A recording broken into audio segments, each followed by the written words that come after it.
You have children, at some point you're going to probably be making a decision whether to give them the HPV vaccine. And the most common one here in the US is Gardasil. And your pediatrician will probably start talking to you about it, I don't know, maybe between 6, 7, 8, 9 years old. And depending on how old your child is, that depends on how many doses they get. And you will be faced with the decision. And of course, the Gardasil is supposed to prevent the HPV cancer. And we know that HPV is extremely common. Most people have it, and it resolves on its own most of the time. But if it doesn't, it may cause cancers. So when you do go to your doctor, either a pediatrician for your children, or actually the vaccine is now recommended up to 45 years old. So it could be your primary care or OBGYN who's offering it to you. You should get a vaccine information summary sheet, VIS. It's actually for the HPV, it's a 2-page document that should be explaining the risks and benefits of the vaccine, right? Why you get vaccinated, talk to your doctor if you have concerns, when to give it, and so on. There is a section that I want to draw attention to on the HPV vaccine sheet. It happens to be section number 4 that says risks of a vaccine reaction, and I'm going to read it to you. It's 3 paragraphs. The first one says soreness, redness, or swelling where the shot is given can happen after HPV vaccination. Fever or headache can happen after HPV vaccination. Sounds like a standard stuff, right? Standard side effect of vaccines. Paragraph number 2. People sometimes faint after medical procedures, including vaccination. Tell your provider if you feel dizzy or have vision changes or ringing in the ears. That's the second paragraph I'm going to come back to. That's what I want to focus on in this video.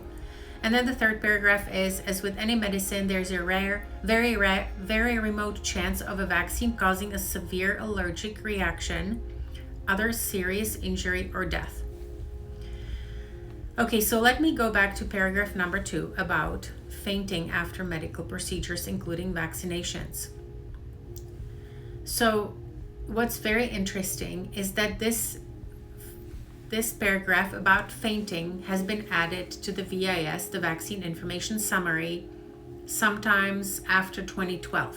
And it was first added to the HPV vaccine VIS, and now it's pretty much on every vaccine VIS, on the Hep B, MMR, COVID, and other ones.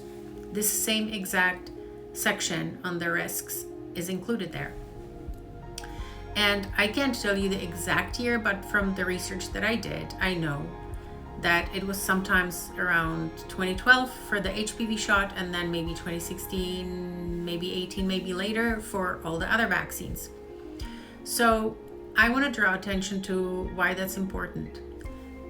Vaccines have been available for decades, right? A paragraph about fainting wasn't there until, like I said, about 2012. The HPV vaccine came out in 2006. For those of you who have done the research already, you might know that the HPV vaccine is connected to illnesses like POTS and dysautonomia, that it can trigger POTS and dysautonomia, which are autonomic issue disorders. And after the vaccine, the HPV vaccine was rolled out, there was a lot of reports of fainting in the office. These were also reported to VIS, and a signal was sounded, and nothing ever really came of it. The fainting also happened in trials for the Gardasil vaccine. It was chalked up to nervousness and anxiety of teens, and we all moved on. But I don't think it's as simple as that, because it can take several years to be diagnosed with POTS or dysautonomia. I think the average is 2 years, but some people weren't diagnosed for 5, 6, 7 years. So how would we ever track it back down to the HPV vaccine, right? So if the fainting starts right after the shot, or a few days or weeks after the shot, it really, most of the time, is not connected back to the shot. But this is how it works. This is how POTS and dysautonomia being triggered after a vaccine works. It's not oftentimes immediate, or if the fainting happens is immediate, then people just say, oh, just fainting from the vaccine, because most people recover from the fainting and then they're just tired and life goes on. But some people keep getting more and more symptoms as time goes on, and eventually over many months, or like I said, years, are diagnosed with POTS and dysautonomia. And it's really never connected back to the Gardasil vaccine. But in Japan and Denmark, they did a lot more digging, and it was actually connected officially. In Japan, they even paused the HPV vaccination program. If you look at the global numbers versus US numbers of teens, adolescents getting vaccinated, it's a stark difference. Globally, I think it's only about 20% of young adults have been fully vaccinated for HPV. I think it's 7% boys, 20% girls, if I'm not wrong. And in the US, it's somewhere around 70% or more. So a huge difference. And so that tells me something, right? That it's being pushed a lot more in the US than globally.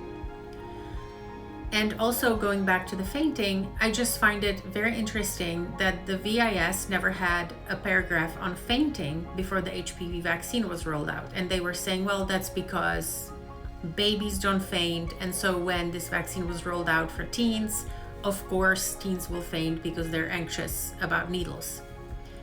But my question is, why is it now on all the VIS, on the vaccine information sheets, even for the vaccines that are not given to teens, on vaccines that are given to only babies? So, I don't know. You should make up your own mind about this, and I just wanted to draw attention to it, that's all.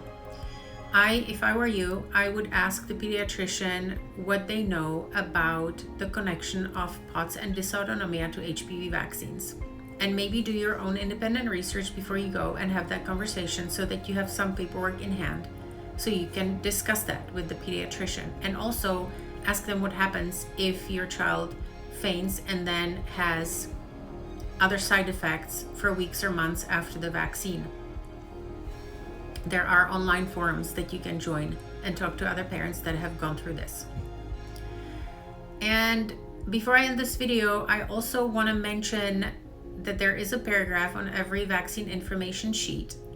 It happens to be number 6 for the HPV one, that talks about the National Vaccine Injury Compensation Program. I am not sure when that was added, but it says the National Vaccine Injury Compensation Program, VICP, is a federal program that was created to compensate people who may have been injured by certain vaccines. Claims regarding alleged injury or death due to vaccination have a time limit for filing, which may be as short as 2 years. Visit the VICP website or call this number to learn about the program and about filing a claim. And it may sound good. It might sound like, well, look, the chances of getting hurt are really small, but if you do, we have this great VICP program. But I also encourage you to find out more information about the VICP program, how it works, who actually gets compensated, and what the exact process is, how long it takes, how much time and money and energy it would cost you to go through it, and maybe find some parents online who have gone through it and ask them how the process went and if they've been compensated and how much, for maybe even a child who was permanently disabled after a vaccine or died. Because it's never as simple as, hey, if something happens, we have this program and you'll be taken care of, because there are many stories of parents who are turned away. And so I invite you to go down that rabbit hole to find out, so that you're fully informed about the risks of these vaccines, especially HPV vaccine, the risk of POTS and dysautonomia, and if something happens, what can you do and what will VICP do for you? Thank you for watching, and I'll see you next time.